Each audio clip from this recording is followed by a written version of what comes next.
고등학생들의 우울증이 심각한 수준이라는 조사 결과가 나왔습니다. 최근 들어 스스로 목숨을 끊는 사례가 15살 김모군이 쓰러져 있는 것을 병원으로 옮겼지만 숨졌습니다. 우울증을 보이던 대학생이 스스로 목숨을 끊었습니다. 고등학생들의 자살이 스트레스와 우울증이 스타들을 자살로 모는 것으로 보고 있습니다.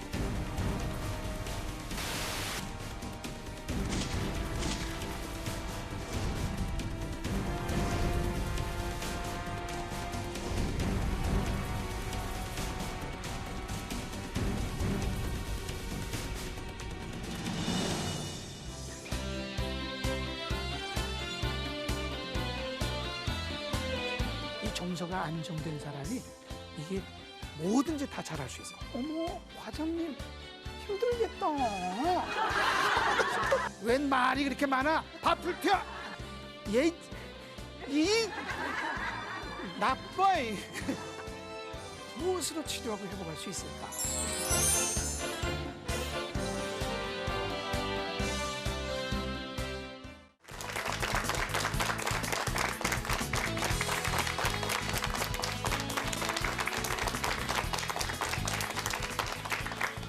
여러분 한 주간 평안하셨습니까? 네. 치유와 회복에 대해서 강의를 맡은 성결대학교 전요섭 교수입니다.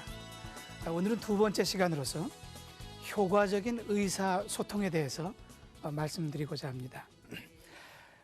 인간은 의사소통 없이는 살아갈 수가 없습니다. 이 의사소통이라고 하는 것은 다른 말로 대화다, 이렇게 말씀드릴 수가 있죠.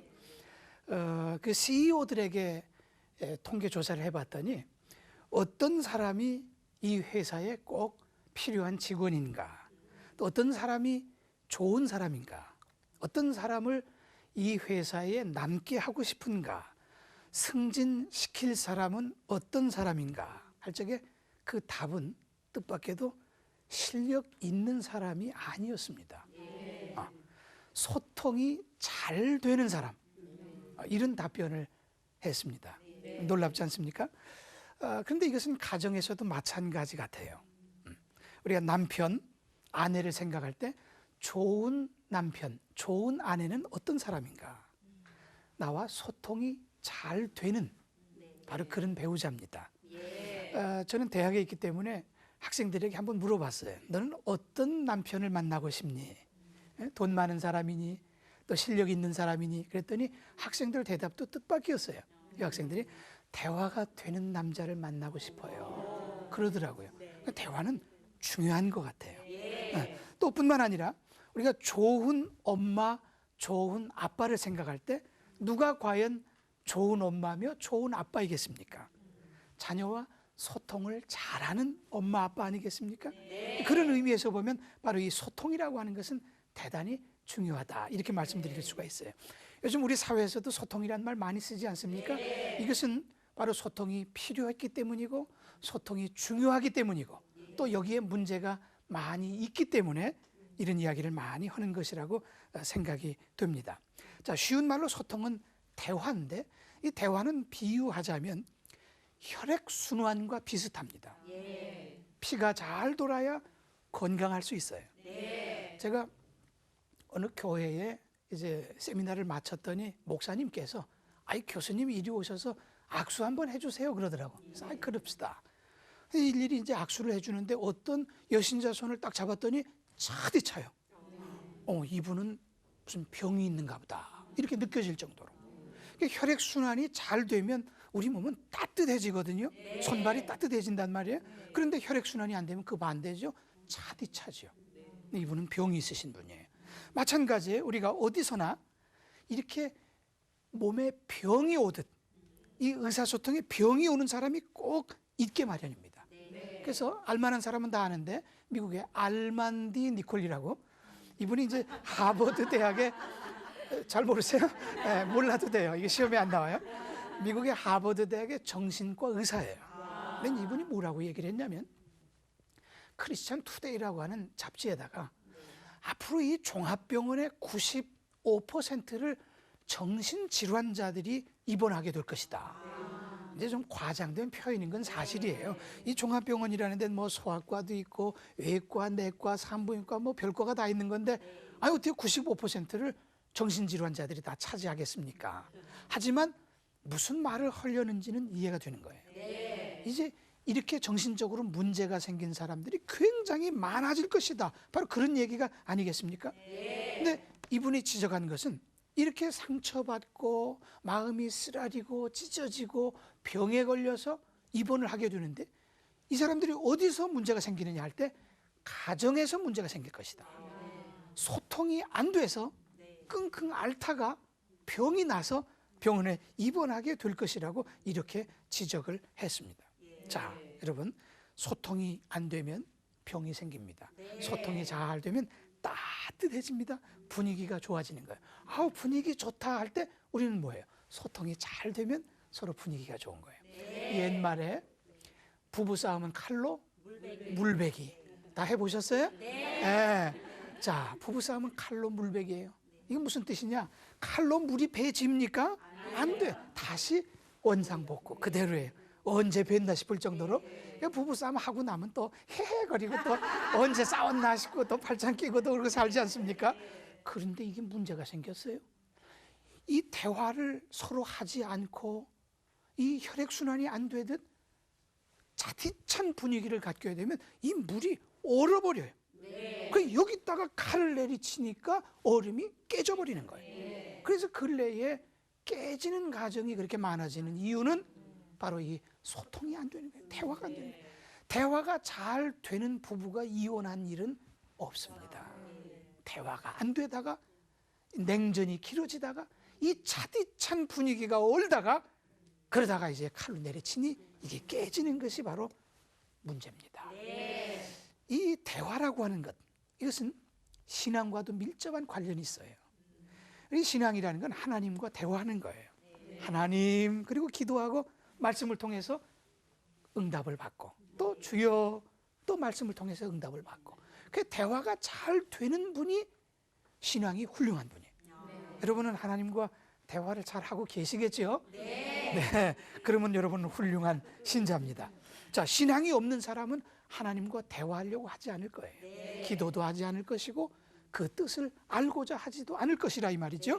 자, 신앙이 좋다, 대화 많이 하는 사람이다, 이렇게 생각할 수 있는 것처럼 부부간에도 마찬가지, 우리 부모 자녀 간에도 마찬가지. 오늘 듣고서 무릎을 치면서 맞아, 교수님 말이 맞아, 대화가 중요하지. 그 집에 가가지고 공부하고 있는 아이를 불러내서 대화를 이제 시도할 거예요. 야, 영철아, 나와, 대화하게. 이리 나와. 엄마, 나 내일 시험 보는데 기말고사. 대화가 중요하지. 어서 대화해. 빨리 대화해. 대화가 그게 하잔다고 되는 게 대화입니까? 대화 하잔다고 되는 게 대화 같으면 누가 못하겠어요. 그런데 대화는 하잔다고 되는 건 아니에요. 이 대화하기 전에 태도가 있어요. 이것이 돼야 대화가 잘 될 수가 있습니다. 뭐 여러 기법이 있으나 뭐 그걸 다 다룰 수는 없고요. 제가 연구를 해보니 제일 첫 번째로 대화가 잘 되기 위해서 어떻게 해야 되느냐. 자, 이제 효과적인 대화입니다. 효과적인 대화를 위해서는 어떻게 해야 되는가? 첫째로는 수용성이라고 들어는 보셨나요? 네, 수용성을 높일 것, 수용성을 높여야 한다, 이런 말이에요. 자, 수용성이 높은 대화가 좋은 대화입니다. 수용성이 있으면 내가 마음이 편안해집니다. 이 반대를 우리는 거부성이라 그래요. 거부성이라는 건 뭐냐면, 쓸데없는 소리 하지 마. 그만둬. 입 닥쳐. 좀 조용히 해. 이게 거부성이에요. 거부당한 거예요. 내가 말을 했는데, 이걸 쓸데없는 소리라니 무슨 말이 더 필요하겠어요? 대화가 딱 끝나는 거죠. 이 부부간에 그런 경험이 있을 거예요, 아마. 네, 제가 보니까 여기도 3분이 있는데 얼마나 슬퍼요. 난 중요한 말을 하고 있는데 남편이 한다는 말이 쓸데없는 소리. 대화가 안 되는 거지. 쓸데없는 소리라도 다 들어줘야 되는 거예요. 근데 여러분은 그 거부성을 당하고 기분 나빠하면서 자녀들이 뭐라고 엄마 그럴 때 똑같이 쓸데없는 소리 하고 있어요. 그러니까 또 자녀들이 불행해지는 거예요. 자, 수용성이라는 건 이렇게 받아주는 거예요. 수용해 주는 거예요. 쓸데없는 소리라도 그래, 무슨 생각하고 있는지 한번 들어보는 거죠. 이 스위스의 의사이면서 심리학자인 폴 트루니어라고 하는 학자가 있어요. 이분이 뭐라 그랬냐면 자기가 연구를 해보니까 사람이 제일 불행을 느끼고 제일 두려운 때가 언젠가 연구를 해봤더니 거부당할 때래요. 거부당할 때. 저는 이 학생들하고 상담하면서 어떤 학생이 교수님 이제 결혼하자고 이제 프로포즈를 해야 되는데 어떻게 해야 될 줄 모르겠다고 막 당황하면서 어떻게 해야 돼요? 제가 알아보니까 거부당할까 봐 두려운 거예요. 그게 두려운 거예요. 네. 사람은 누구나 거부당하면 행복이 사라집니다. 불행감이 높아지는 거예요. 그런데 제가 상담 심리학 교수거든요. 우리 사회에 수용성이 굉장히 높은 직업군, 집단이 있어요. 혹시 누군지 짐작해 볼 수 있겠습니까? 아마 답이 안 나올 것 같은데. 지금 표정이 교수님이 혼자 다 해요. 지금 그런 표정인데 알았어요. 안 물어보고 제가 할게요 그냥. 연구를 해보니까 술집 여자가 수용성이 제일 높아요. 놀랐어요? 네. 술집 여자들이.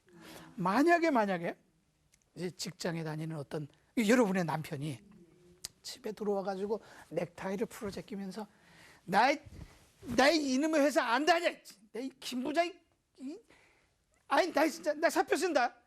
나 사표 써 진짜. 그러면 여러분은 어떻게 반응하시겠습니까?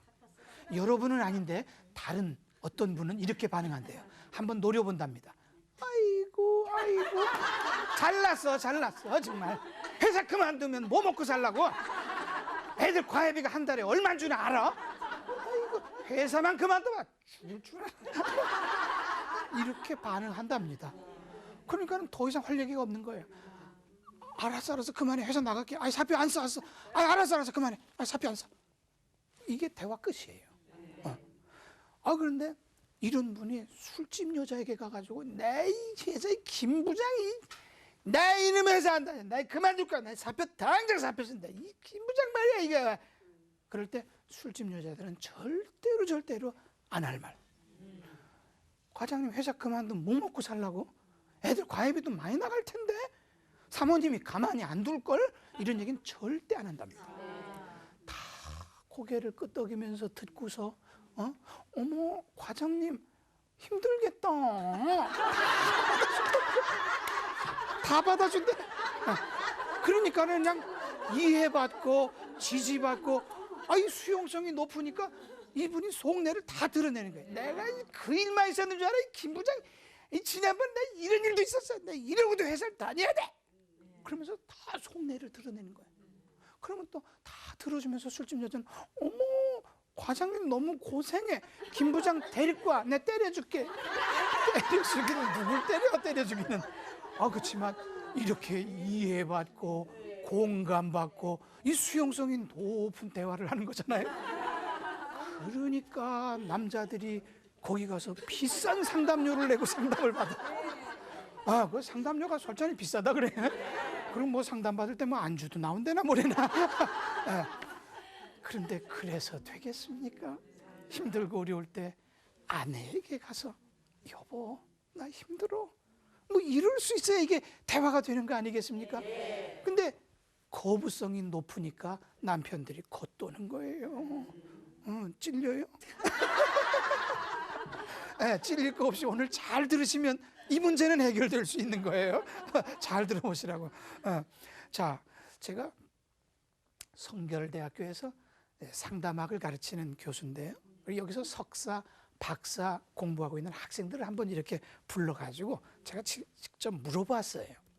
여러분이 상담 전문가요? 또 전문가가 될 사람인데 그 여러분이 문제가 생기면 누구에게 찾아가서 상담을 하고 싶으냐고, 받고 싶으냐고. 그 쪽지를 나눠주면서 이름을 좀 한번 써내봐라. 그랬더니 이름을 뭐 써내는 거예요. 다 걷어가지고 김미자 누가 썼어요? 그랬더니 제가 썼습니다 그러더라고. 김미자가 어떤 사람이에요?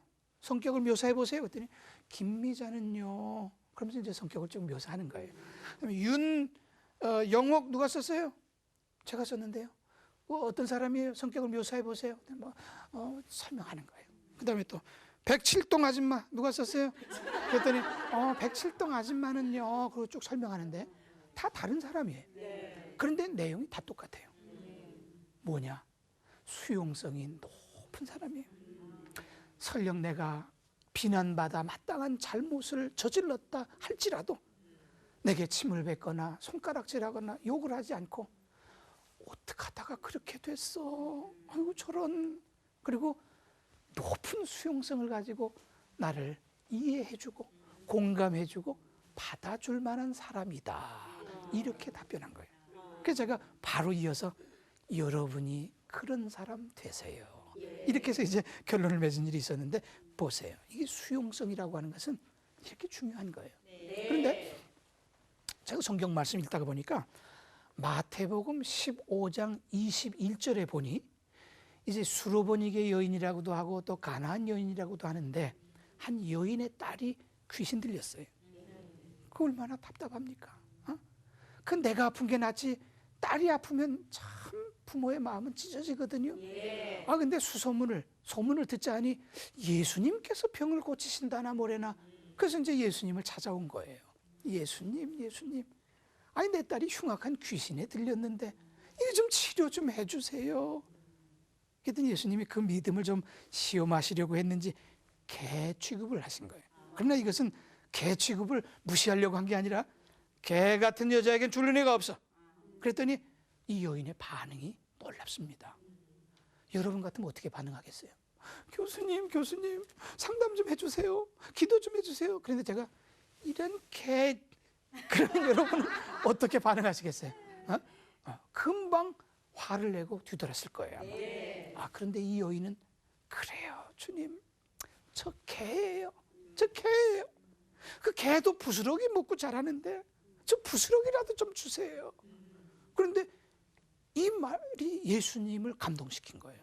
그 예수님께서 깜짝 놀라시면서 헬라어 성경에 보니까 뭐라고 되어 있냐면 메가레피스티스. 예수님께서 그렇게 말씀하신 거예요. 피스티스라는 건 믿음이라는 말이에요. 메가레 이건 무슨 뜻이냐면 메가톤급의 믿음이라는 거예요. 메가톤급 엄청나다는 거예요. 그러니까 우리말로 네 믿음이 엄청나구나. 그리고 은혜를 베풀어 주신 모습을 볼 수가 있습니다. 그런데 이 여인이 한 게 뭐 있어요? 아무것도 없어요. 그죠? 다만 수용성. 그 예수님의 말씀을 그대로 받아들였던 것 말고는 아무것도 없어요. 이 높은 수용성이 높은 믿음을 가졌다는 평가를 받게 됩니다. 그러니까 이 수용성은 대화에서도 중요하지만 신앙에서도 중요한 거예요. 그 여러분이 가끔 목사님 말씀 중에 소화 안 되는 거 있잖아요. 그럴 때 에이 목사님 그러지 마시고 다 받아들이면 은혜가 되는 거예요. 자, 그런데 성경 말씀 고린도 후서 6장 13절에도 보니 마음을 넓혀라. 아주 저는 좋은 말씀이에요. 저게 참 은혜를 주는 말씀인데 이게 바로 수용성을 넓혀라 이런 말씀이 되겠어요. 남성이 즉 남편이 수용성이 넓으면 아내는 행복해집니다. 대개 보면 아내가 불행한 분들을 보면 남편이 수용성이 아주 낮은 분들이에요. 그래가지고 대화도 잘 안 되는 분들. 가령 예를 들면 아내가 여보 나 어지러워 이럴 때 있잖아요. 그럼 저 그냥 한마디 해보는 거예요. 남편에게. 남편이 뭐 어떻게 할 수 있는 게 없잖아요 사실. 여보 나 어지러워. 그럼 어떤 남편은 약 먹어. 약 먹는 거 누가 몰라요? 그걸. 여보 나 어지러워. 그럼 어떤 남편은 또 병원에 가봐. 어떤 남편은 나보고 어떡하라고. 우린 이걸 쪼다라 그럽니다. 제가 사전을 찾아봤어요. 이 쪼다. 그랬더니 조금 어리석고 모자라서 재구실을 못하는 사람이라는 뜻이 있어요. 쪼다지 마. 그런데 여보 나 어지러워. 그럴 때 수용성이 넓은 남편은 어지러워? 어디 손 좀 줘봐. 아유 손이 왜 이렇게 차? 여보 내가 잘못했더니 당신 어지럽고 손도 차고 미안해. 내가 더 잘할게. 그러면 금방 여보 나 다 났어. 금방 낫는 거예요 그게. 이 수용성이라고 하는 것은 그 마음을 이해해주고 받아줌으로써 상대방으로 하여금 행복감을 느끼도록 하는 거예요. 이걸 상담학 용어로는 공감이라고도 합니다. 공감해 주는 거예요. 근데 이 가정에서 보면 엄마가 좋은 이유가 있어요. 대개 보면 엄마가 좋아, 아빠가 좋아 이런 말은 묻지 않는 것이 좋습니다만 실제로 조사를 해보면 대부분은 엄마가 좋아요. 그 왜 그런 줄 아세요? 엄마는 수용성이 높기 때문이에요. 엄마는 10번 속고 11번 속을 준비가 돼 있어요. 그러니까 엄마한테 가서 다 얘기하고 편안한 거예요. 그 아빠한테 얘기하면 내가 속을 줄 아냐 이놈아? 이러니 더 이상 대화는 진전이 없는 거죠. 그래서 이처럼 공감하는 대화, 수용성이 높은 대화, 이게 훌륭한 대화입니다. 여러분들도 이런 대화를 하셔야 되겠습니다. 기독교 상담학자 가운데 게리 콜린스라는 사람이 있어요. 뭐 외울 필요는 없어요. 그런 사람이 있다 그래요. 그런데 이 사람이 뭐라 그랬냐면 우리가 상대방의 마음속으로 들어가는 것이 참 중요한데 수용성이 높은 공감을 하면 상대방의 마음속으로 쉽게 들어갈 수 있다. 그런 말을 했어요. 참 좋은 말이죠. 그래서 좀 더 마음을 넓히고 성경 말씀대로 수용성을 높게 가지면 여러분 부부 간에 또 여러분 부모 자녀 간에 또 여러분 교회에서 행복한 대인관계를 가질 수 있다. 제가 이 말씀을 드리고 싶은 겁니다. 두 번째로는 우리가 효과적인 대화를 위해서는 어떻게 하면 좋은가? 서로 바라보세요. 바라보는 것이 대단히 중요합니다. 바라보는 것. 자, 두 번째 뭐예요? 바라보면서 대화하세요. 하던 일을 멈추고 얼굴을 바라보면서 대화하는 것이 참 중요한 겁니다. 여러분 어제 남편의 얼굴을 몇 번이나 바라보셨어요? 아마 대답 못하실 분도 있고 또는 쉬어봐야 뭐 몇 번 안 되니까 부끄러워서 대답 못하시는 분도 있을 거예요. 여러분 자녀 몇 번이나 눈을 맞춰 보셨습니까? 한번 스스로 물어보셔야 돼요. 자, 우리는 바라봄이 너무 없어요. 눈을 바라볼 수 있어요.